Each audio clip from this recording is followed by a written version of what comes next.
Mas mesmo em meio à sua ira justa e à disciplina necessária, em sua misericórdia infinita, que é maior do que todo o nosso pecado e toda a nossa rebelião, Ele também fez uma promessa, uma luz tênue, mas persistente, que rasgaria a escuridão da desesperança. Uma promessa de redenção que ecoaria através de todas as gerações. Um fio de ouro na tapeçaria da história humana.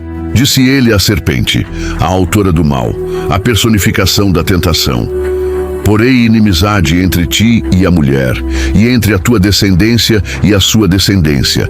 Esta te ferirá a cabeça, e tu lhe ferirás o calcanhar. Gênesis 3:15. Esta promessa, este primeiro vislumbre do Evangelho, o proto-evangelho, uma luz que brotou da escuridão mais profunda do pecado, seria o fio condutor, a espinha dorsal de toda a história da humanidade. Uma história que seria marcada por pecado e sofrimento, por guerras e traições, por dor e morte, por lamentos e desespero, mas também por atos heróicos de fé, por milagres divinos que desafiavam a natureza e a lógica humana. E, acima de tudo, por uma esperança inabalável na salvação prometida. Ela repercute ao longo das Escrituras, demonstrando a necessidade de redenção e apontando para a promessa de um Salvador que restaura a comunhão perdida entre Deus e a humanidade. Uma história que culminaria, não em um rei terreno ou em um império humano glorioso, mas em um homem singular, Jesus Cristo, o Filho de Deus, a própria palavra feita carne, que viria ao mundo para redimir a humanidade de seu pecado, pagar o preço da culpa e restaurar o relacionamento perdido com seu Criador, uma reconciliação que só Ele poderia oferecer. Ele seria a semente da mulher que esmagaria a cabeça da serpente, destruindo o poder do mal, do pecado e da morte, o único capaz de desfazer as obras do diabo e reconduzir-nos ao Pai. O plano de salvação, iniciado por uma promessa no jardim, já estava em andamento, desdobrando-se através dos tempos. A trajetória da humanidade após a queda de Adão e Eva revela a complexidade da natureza humana e a incessante busca de Deus por restauração, mesmo em face de tamanha degeneração. O mundo antigo estava repleto de intrigas e desafios, com sociedades que se formavam e se estabeleciam de maneiras distintas, desenvolvendo suas próprias culturas e estruturas. Entretanto, o coração das pessoas se afastava cada vez mais da moralidade e da integridade, cedendo continuamente às tentações do pecado e se desviando do caminho da retidão divina. O livro de Gênesis nos transporta para esse período sombrio, onde a humanidade, apesar da orientação divina, que ainda se manifestava de alguma forma, encontrava-se em um estado de profunda decadência moral. As relações entre as pessoas eram marcadas por traições, por uma ganância desenfreada e por uma busca incessante e egoísta por poder, que gerava conflitos e miséria. Em Gênesis 6, versículos de 1 a 3, lemos o seguinte: um lamento divino que precede o juízo. E aconteceu que, como os homens começaram a multiplicar-se sobre a face da terra, e lhes nasceram filhas, e viram os filhos de Deus, que as filhas dos homens eram formosas, e tomaram para si mulheres de todas as que escolheram. Então disse o Senhor: não contenderá o meu espírito para sempre com o homem, porque ele também é carne, porém os seus dias serão 120 anos.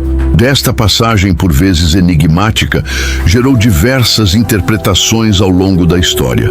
Algumas dessas interpretações reputam que filhos de Deus quer referir-se a anjos caídos que, desobedecendo à ordem natural das coisas, desceram à terra e possuíram mulheres, de maneira a gerar uma raça híbrida de gigantes, descritas por alguns como sendo os Nefilins, seres de grande estatura e força.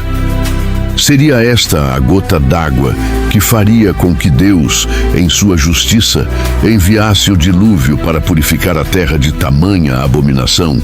Por outro lado, uma interpretação mais contextualizada e amplamente aceita sugere que o capítulo 6 de Gênesis está contextualizado com os capítulos 4 e 5, que traçam as genealogias. No capítulo 4, vemos o retrato da descendência de Caim, marcada pela violência, pela exclusão de Deus e pela construção de cidades mundanas, uma linhagem ímpia e distante de Deus. Enquanto isso, no capítulo 5, temos a descendência de Sete, o terceiro filho de Adão, uma linhagem que representa aqueles que permaneceram fiéis ao Criador, adorando-o e invocando seu nome, nomeada como filhos de Deus. Desta forma, o termo filhas dos homens pareceria se referir às mulheres descendentes da linhagem ímpia de Caim, inclinadas à mundanidade e à depravação. Já a descendência de Sete representa a linhagem que permaneceu fiel ao Criador, nomeada como filhos de Deus. A palavra gigante, que define o fruto do cruzamento destas raças, vem originalmente da tradução da King James Version e pode ser também traduzida como decaídos ou tiranos, indicando homens poderosos e violentos que dominavam a terra com maldade. Independentemente destas interpretações, o cerne da questão é que a humanidade, em sua totalidade, estava imersa em uma decadência moral e espiritual profunda, e a terra estava cheia de violência, corrupção e injustiça. Nesse contexto turbulento de crescente depravação e desesperança, surgiu uma figura que contrastava vividamente com a escuridão ao seu redor: Noé.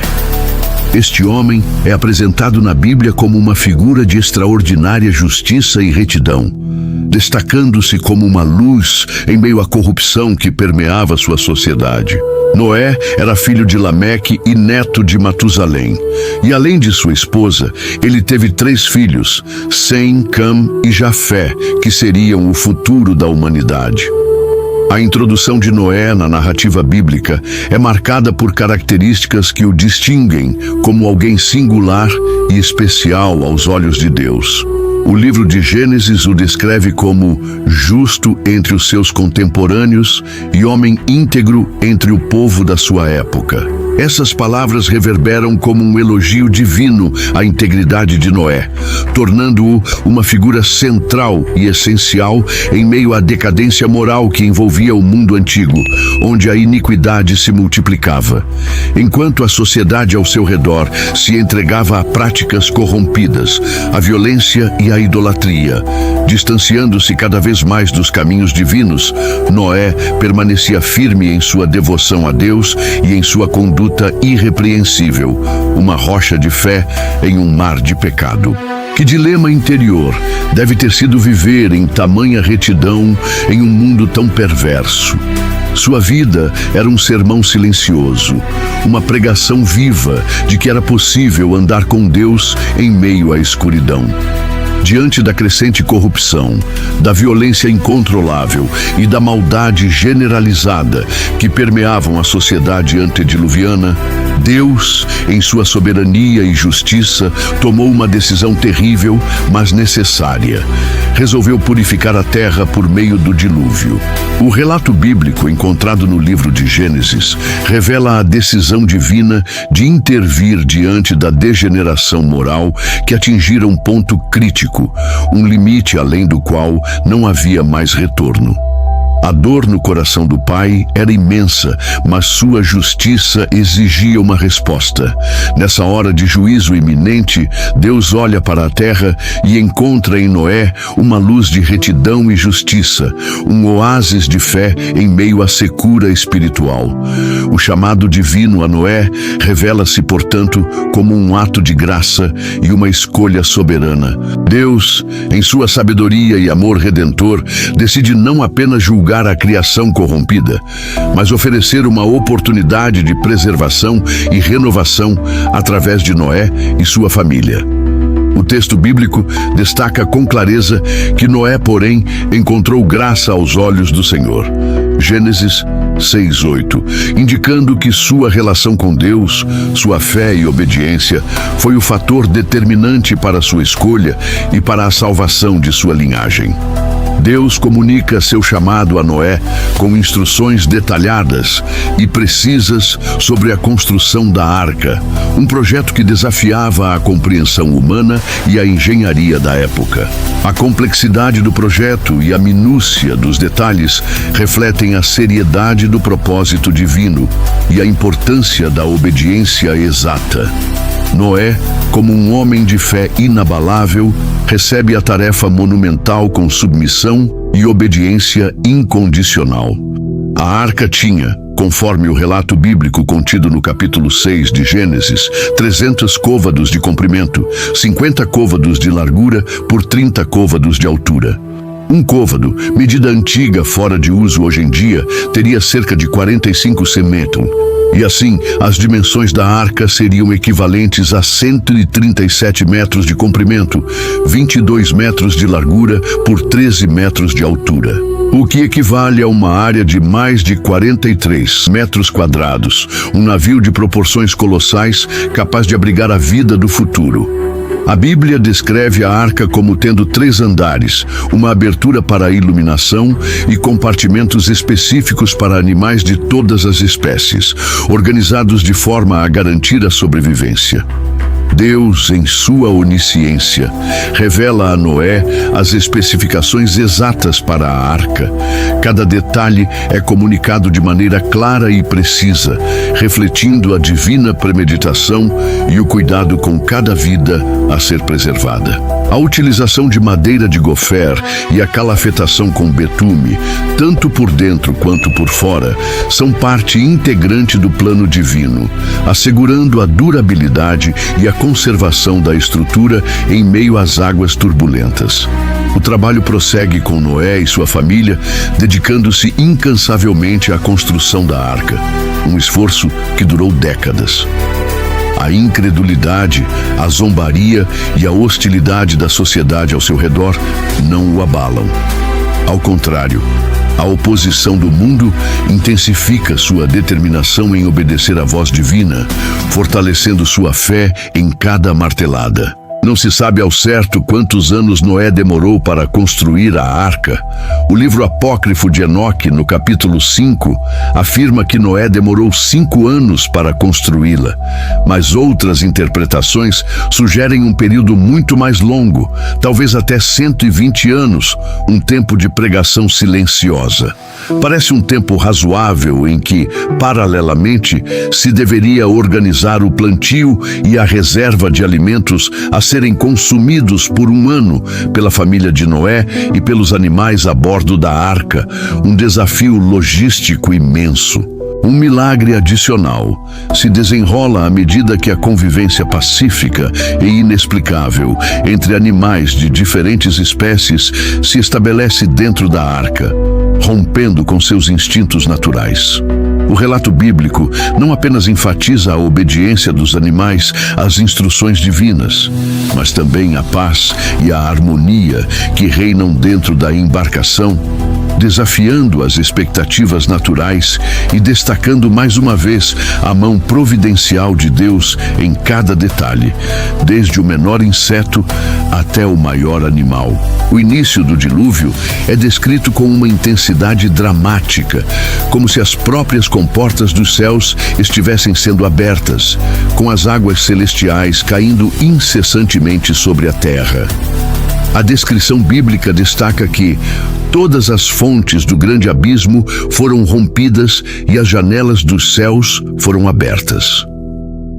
As chuvas torrenciais começam a transformar o cenário familiar e reconhecível em uma paisagem irreconhecível de caos e destruição, preparando o palco para a inundação que engolirá toda a criação.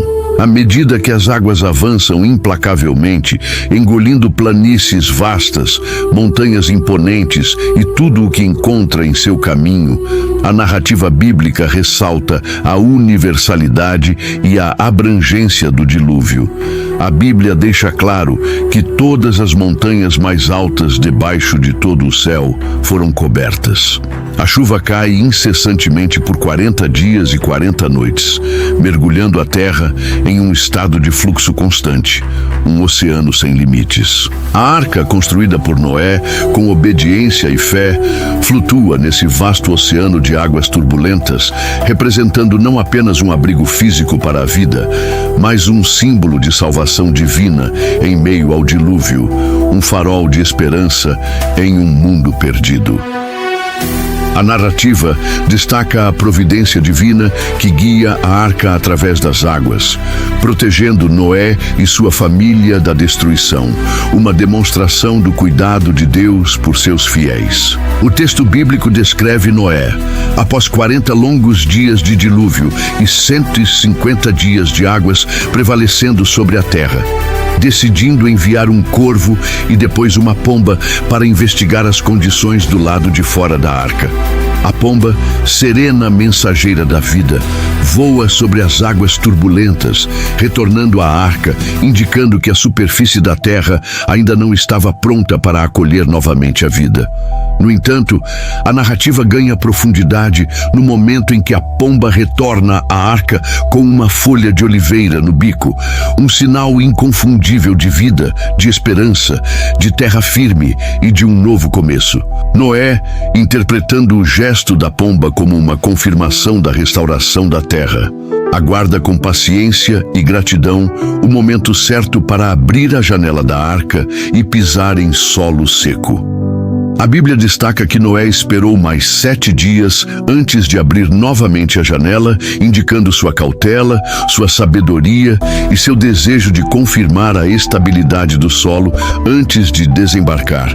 Um homem que não agia por impulso, mas por direção divina.